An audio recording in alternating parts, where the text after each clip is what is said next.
The billion-dollar bluff: how John Ackah Blay-Miezah scammed investors worldwide in the 1970s.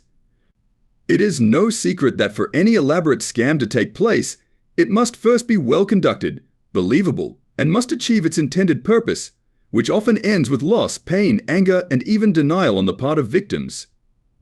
For John Ackah Blay-Miezah, his illegal schemes were so elaborate that they gained international attention after he swindled high-profile personalities, including presidents, businessmen, politicians, and regular everyday people.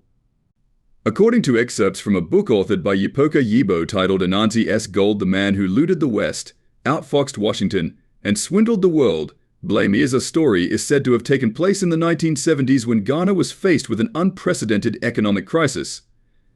With inflation pegged at whopping 117%, production of the country's key export commodity, cocoa, had plunged severely, leaving the country's foreign reserves in near tatters, while citizens were stuck in a post-dictatorship rollercoaster. While all this took place, there came out of nowhere a false magician in the person of John Ackah Blay-Miezah, who depicted flamboyance of wealth, connections, and deep pockets, a notable theme adopted by most scammers. He posed as an affluent businessman seeking to offer grand riches to persons who bought into his cautionary tales. Despite the varied accounts of his schemes, the most notable, according to freelance journalist Ackah, who took some of his inspiration from Ackah's book and published a review in the New York Times, said that in 1972, Blay alleged that Ghana's first president, Dr. Conman, had revealed something grand on his deathbed.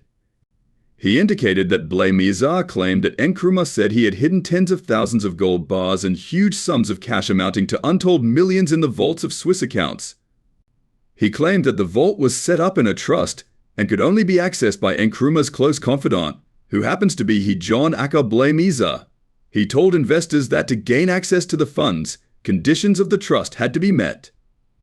Blay-Miezah told his investors victims that Swiss authorities would then release the funds, with the bulk going towards the development of Ghana, while the rest would go to him, Blay-Miezah, and his investors, who were eager to cash in. The narrative he pushed seemed rather odd, and suspicions arose as to whether Blay-Miezah's tale had an iota of truth, even after many years on. As a young boy growing up in a coastal village, Blay-Miezah developed and sharpened his ability to read people at a very tender age. There, he would learn how to tell elaborate lies and orchestrate plots, while scheming his way into becoming a petty thief.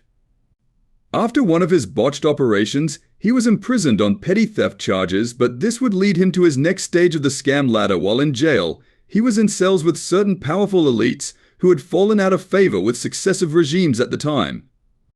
These elites, according to the book review by Ackah, provided the stage for Blay-Miezah to learn how a powerful man should sit, how he should nod his head, how he should take up space in a room. In the same confined space, he met a radical chaplain, from whom Blay-Miezah stole his language by learning how to speak boldly, with affluence. Ackah's book, however, details that years on, Blay-Miezah and his partners were selling liberation a chance to repair the wounds of colonialism. To everyone else, they were selling the chance to loot an African country's ancestral wealth. After serving his time in prison, he was intentioned to remain on good terms with the political regime in power. He then embarked on the quest to acquire a diplomatic passport to convince his investors that he had exclusive access to the funds Nkrumah supposed trust in the Swiss vault. His schemes became so grand that he was wanted for fraud in Liberia, as well as being trailed by U.S. security operatives. "He's full of lies," a former Ghanaian diplomat said to U.S. prosecutors. Not only were his investment schemes fake, but they were elaborate to the extent that his American victims considered it a speculative investment, while others came to terms that their returns would rather take years to yield any results. Blay-Miezah, who was fond of wearing tailored suits and smoked cigars, drove a white Rolls-Royce, and was often accompanied by a team of security personnel who were said to be former Special Forces soldiers. Over 15 years, Blay-Miezah conducted these fake schemes, scamming many people amounting to millions. His American partner, for instance, is said to have scammed at least 300 people for a total of $15 million. He became wanted so much that one of his investors embarked on a mission to Ackah, where he tried to personally choke Blay-Miezah to death in hopes of securing his investment back. When reality finally caught up with him, Blay-Miezah was indicted on several counts of wire fraud in the USA. The government of Ghana at the time seemed willing to extradite him, but he escaped again from a prison in Pennsylvania. John Ackah Blay-Miezah died in 1992 while under house arrest for deceiving and embarrassing the government, and even in death, he caused one final confusion among his own family members by convincing them that he had a non-existent $15 billion sitting in a bank abroad.